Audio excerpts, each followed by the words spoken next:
नमस्कार मित्रांनो, स्वागत आहे आपलं हिंदुत्व चॅनल वरती। तर नवीन असाल तर सबस्क्राइब करा आणि लाईक करा आणि शेअर करा।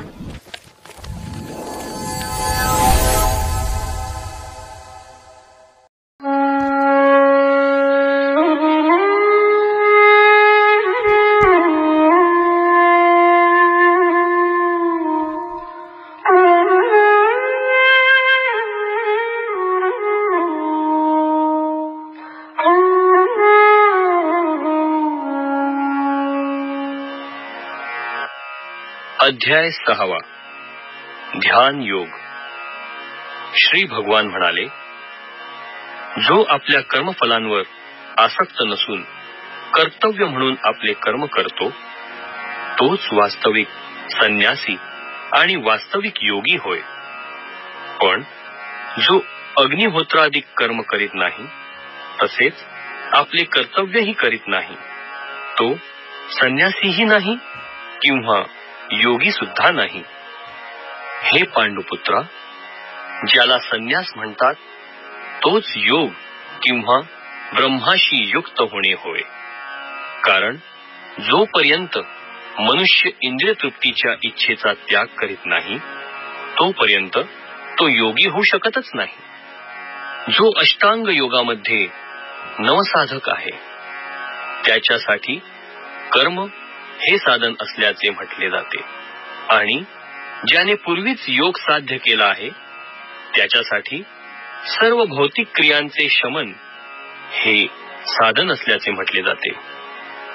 जेव्हा मनुष्य सर्व प्रकारच्या भौतिक इच्छांचा त्याग करतो तसेच इंद्रिय तृप्त्यार्थ कर्मांमध्ये आणि सकाम कर्मांमध्येही प्रवृत्त होत नाही तेव्हा तो योगारूढ झाल्याचे म्हटले जाते।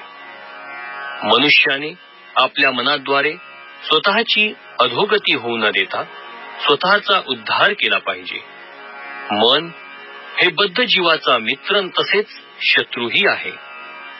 ज्याने मनाला जिंकले आहे त्याच्यासाठी मन हे सर्वोत्तम मित्र आहे, परंतु जो असे करण्यामध्ये अपयशी झाला आहे त्याच्यासाठी त्याचे तेच मन हे परमशत्रू असते। ज्याने मन जिंकले आहे त्याला परमात्मा प्राप्तच झालेला असतो, त्याने शांती प्राप्त केलेली असते। अशा मनुष्यासाठी सुख आणि दुःख, शीत आणि उष्ण, मान आणि अपमान सर्व काही सारखेच असते। मनुष्य जेव्हा अर्जित ज्ञान आणि साक्षात्कार योगे पूर्णपणे तृप्त होतो तेव्हा तो योगी किंवा आत्मसाक्षात्कारामध्ये स्थित झाला असे म्हटले जाते। असा मनुष्य अध्यात्मात स्थित आणि आत्मसंयमी असतो। तो गारेचे खडे, दगड, सोने इत्यादी सर्व काही समदृष्टीने पाहतो। मनुष्य जेव्हा प्रामाणिक हितचिंतक, सुहृद, तटस्थ, मध्यस्थ, द्वेषी, मित्र आणि शत्रू, पुण्यवान आणि पापी या सर्वांकडे समबुद्धीने पाहतो तेव्हा तो अधिक प्रगत किंवा विशेष मानला जातो। योगी व्यक्तीने नेहमी आपले शरीर, मन आणि आत्मा भगवंतांच्या ठायी युक्त केले पाहिजे। त्याने एकांत स्थळी एकटे राहावे आणि काळजीपूर्वक मनाला सतत संयमित केले पाहिजे। त्याने आकांक्षा आणि संग्रहाच्या किंवा स्वामित्वाच्या भावनेपासून मुक्त असले पाहिजे। योगाभ्यासासाठी मनुष्याने एकांत स्थळी जाऊन भूमीवर कुशासन अंथरावे आणि ते मृगचर्म व मृदू वस्त्रांनी आच्छादित करावे। आसन उंचावरही असू नये किंवा अत्यंत खालीही असू नये, तसेच आसन पवित्र स्थळी असावे। त्यानंतर योगी व्यक्तीने आसनावर दृढतापूर्वक बसावे आणि मन, इंद्रिय क्रिया यांचे संयमन करून आणि मनाला एकाग्र करून हृदय शुद्ध करण्यासाठी योगाभ्यास करावा।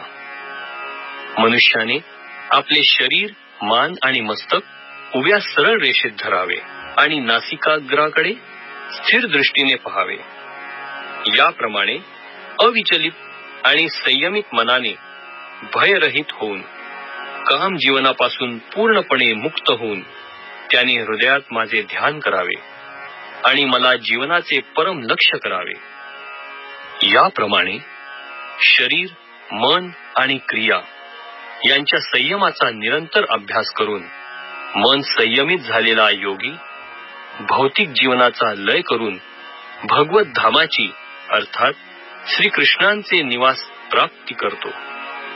हे अर्जुना, जो अत्याधिक खातो किंवा अत्यंत अल्प खातो, जो अतिशय झोपतो किंवा पुरेसे झोपत नाही, तो योगी होण्याची शक्यताच नाही. जो मनुष्य आपल्या आहार, निद्रा, विहार किंवा कर्मणूक आणि कर्म करण्याच्या सवयी नियमित असतो, तो योगाभ्यासाद्वारे सर्व सांसारिक दुःखांचे निदान करू शकतो. योगाभ्यासाद्वारे योगी जेव्हा आपली मानसिक कार्ये नियमित करतो आणि सर्व भौतिक आकांक्षांपासून मुक्त होऊन अध्यात्मामध्ये स्थित होतो, तेव्हा तो यथायोग्यपणे योगयुक्त झाल्याचे म्हटले जाते. जेथे वाऱ्याचे संचलन नाही, त्या ठिकाणी ज्याप्रमाणे दीप संतपणे तेवत राहतो, त्याप्रमाणे संयमित मनाचा योगी आत्मतत्वावरील आपल्या ध्यानामध्ये सदैव स्थिर असतो. योगाभ्यासाद्वारे मनुष्याचे मन जेव्हा सांसारिक मानसिक क्रियांपासून पूर्णपणे संयमित होते, तेव्हा त्या अवस्थेला परिपूर्ण समाधी असे म्हणतात. या समाधी अवस्थेचे लक्षण आहे की यामुळे मनुष्य विशुद्ध मनाद्वारे आत्म्याचे अवलोकन करण्यात आणि आत्म्यामध्ये संतुष्ट होण्यात व आनंद प्राप्त करण्यात समर्थ होतो. त्या आनंदमय अवस्थेत दिव्य इंद्रियांद्वारे साक्षात्कार झालेल्या अमर्याद दिव्य सुखामध्ये मनुष्य स्थित होतो.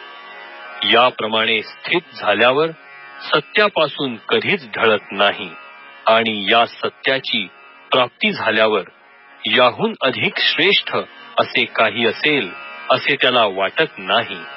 अशा अवस्थेमध्ये स्थित झाल्यावर मोठमोठ्या संकटांमध्येही विचलित होत नाही. भौतिक संसर्गामुळे निर्माण होणाऱ्या दुःखापासून हीच यथार्थ वास्तविक मुक्ती आहे. मनुष्याने दृढ निश्चयाने आणि श्रद्धेने योगाभ्यासामध्ये युक्त झाले पाहिजे आणि त्याने योग मार्गातून विचलित होऊ नये.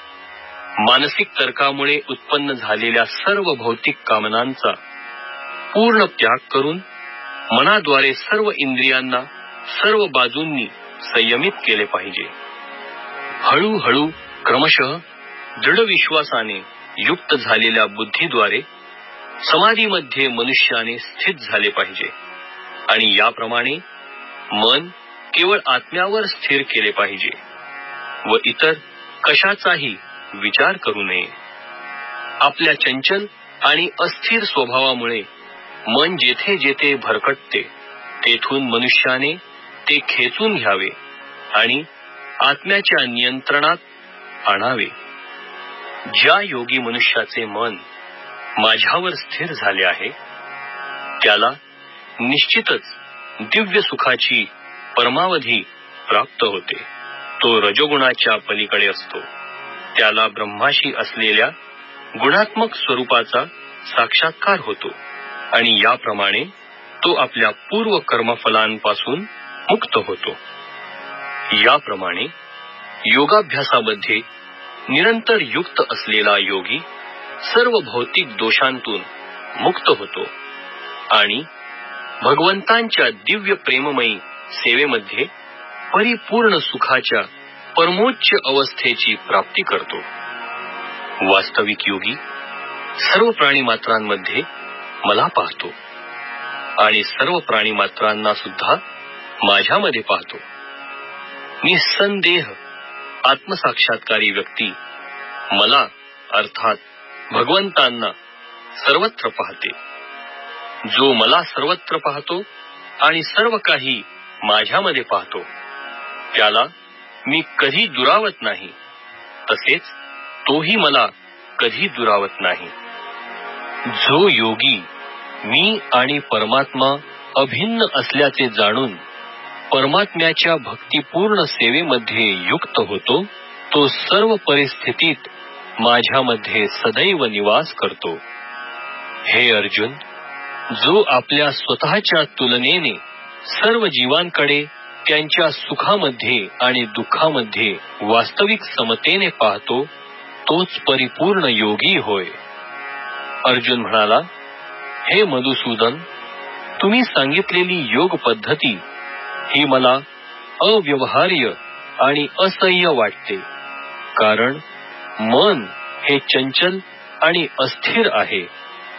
हे कृष्ण, मन हे चंचल, उच्छृंखल, दुराग्रही आणि अत्यंत बलवान असल्यामुळे मनाचा निग्रह करणे हे वायूला नियंत्रित करण्यापेक्षाही अत्यंत कठीण आहे, असे मला वाटते.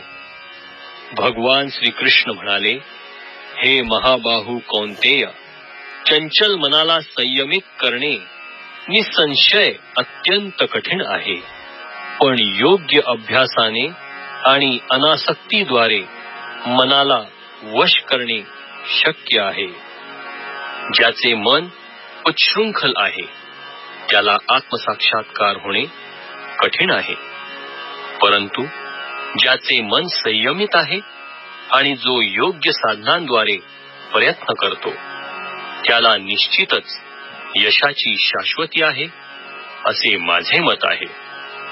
अर्जुन म्हणाला, हे कृष्ण, जो आरंभी आत्मसाक्षात्काराच्या मार्गाचा श्रद्धेने स्वीकार करतो, परंतु नंतर सांसारिक आसक्तीमुळे मार्ग भ्रष्ट होतो आणि यामुळे योग सिद्धी प्राप्त करू शकत नाही, अशा अयशस्वी योग्याला कोणती गती प्राप्त होते?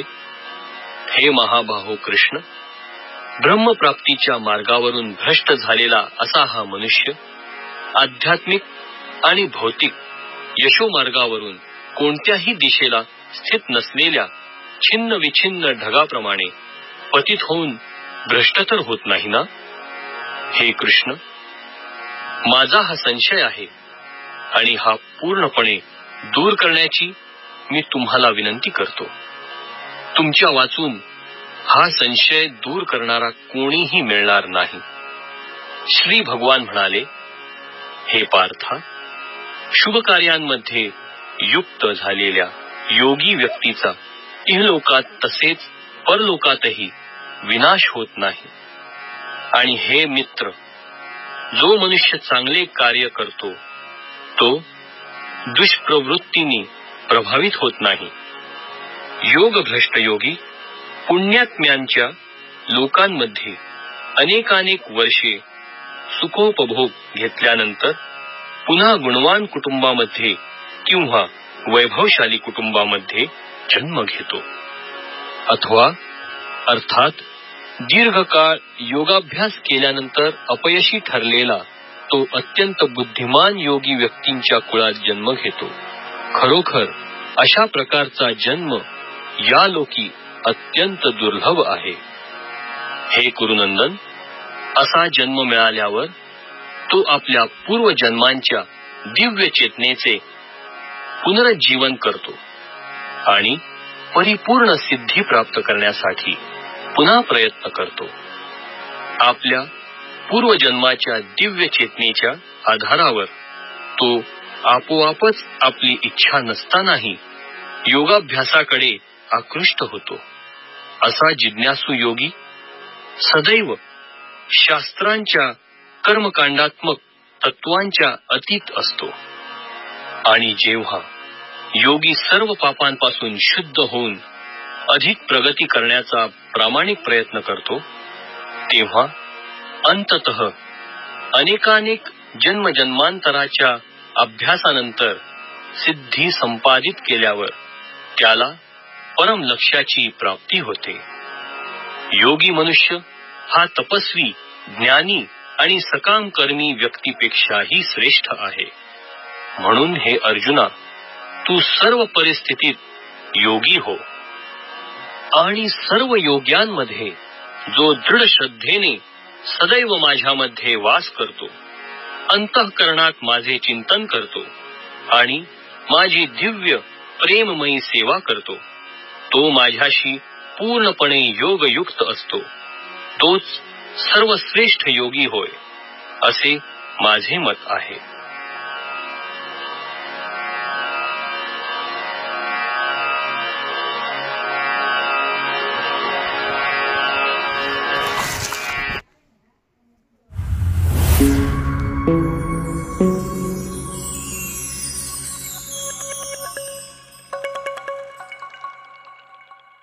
नमस्कार मित्रांनो, स्वागत आहे आपलं हिंदुत्व चॅनल वरती.